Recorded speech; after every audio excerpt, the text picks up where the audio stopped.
For all the best tips and strategies, check out the Ultimate Utility app. Links are available in the description.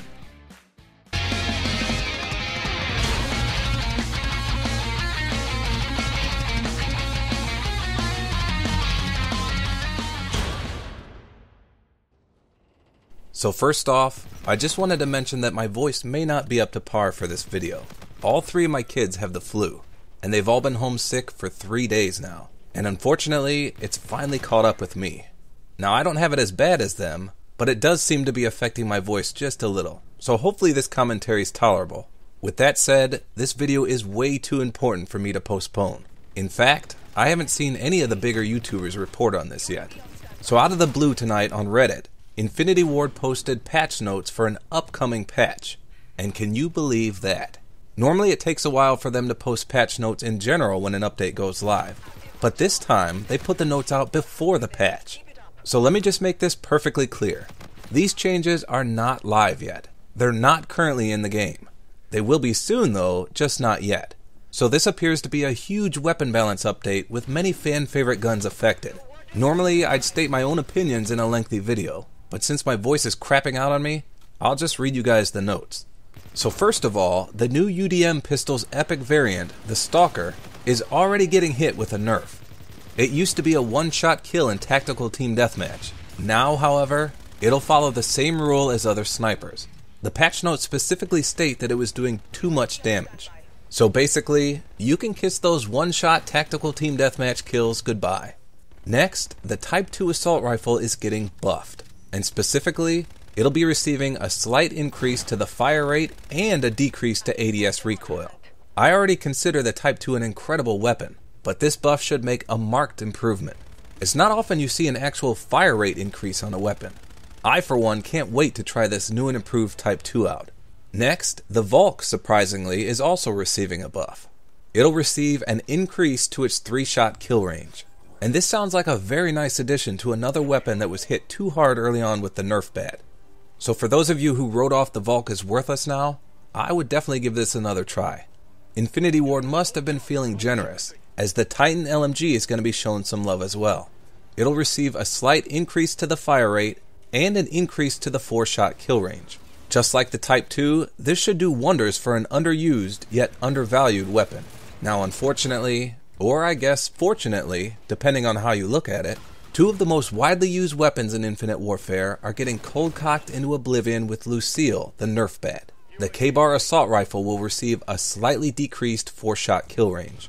Now the KBAR had a 4-shot kill range to about 23 meters, which was pretty large. Decreasing this will obviously mean that you'll start seeing that 5-shot kill range more often than not. So depending on what exactly, quote, slightly decreased means, this could be pretty significant.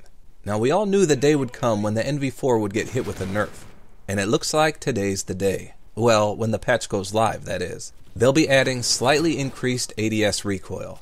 As I'm sure everyone's aware, there was virtually no recoil on any of the NV4 weapons, so I'm sure this will definitely be noticeable right away.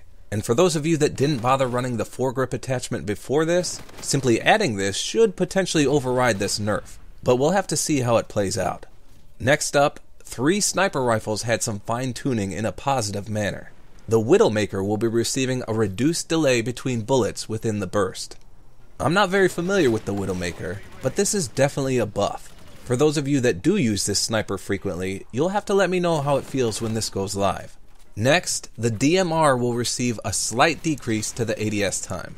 Again, I myself hardly ever use the DMR. I just know that all the sniper rifles are slow as shit when it comes to ADSing, so any decrease to this time is a good thing. The EBR 800 in assault rifle mode will receive an increase to the 5-shot kill range. Now for those of you that have ever used the EBR 800 in the assault rifle mode, you'll probably recall that you get a lot of 6-shot kills from time to time. So increasing the 5-shot kill range should put it on par with the Type 2 assault rifle now, which makes it a decent option for a sniper rifle combo. Now the EBR 800 sniper rifle mode is also getting a bit of a buff. It'll receive reduced ADS sway speed. The notes don't elaborate on this any further, so I don't know how noticeable this will be. Now lastly, they're buffing the Howitzer launcher, so if you haven't got gold on this yet, I'd definitely wait until this patch goes live, as it should help immensely. The notes say that they're increasing the explosion radius, and that they're making the explosion damage more consistent. They're also increasing the damage it'll do to score streaks. Again though, they don't elaborate very much on these changes, so we'll have to see how noticeable these buffs will be, but it sounds very promising. So to sum up this weapon patch, the following weapons will be getting their skulls bashed in by Lucille, the vampire Nerf bat, the epic UDM pistol, the KBAR assault rifle, and everyone's favorite NV4 assault rifle. Then, the following weapons are receiving a buff: the Type 2 in assault rifle mode only, the Volk assault rifle, the Titan LMG, the Howitzer launcher, and then the Widowmaker, DMR, and EBR 800 sniper rifles. Now to be fair, even though the two most popular weapons are getting nerfed, at least they countered this by buffing the weapons that actually needed it. And again, I wouldn't worry too much about the NV4 nerf. It should be countered by simply adding the foregrip attachment. The KBAR, on the other hand, I'll have to see how this plays out. It'll all depend on how severe that reduction to its 4-shot kill range is. And again, as of March 3rd, these changes are not live yet on any console. These are preemptive patch notes that were released on Reddit by the developers. Apparently, this is a big enough weapon balance that they felt the need to give us some fair warning before turning it on. So let me know in the comments what you think of these buffs and of the nerfs. I'll put the full patch notes in the description. I have a feeling when people realize the NV4 and the KBAR are getting nerfed, it's going to be PP Pants City here real soon.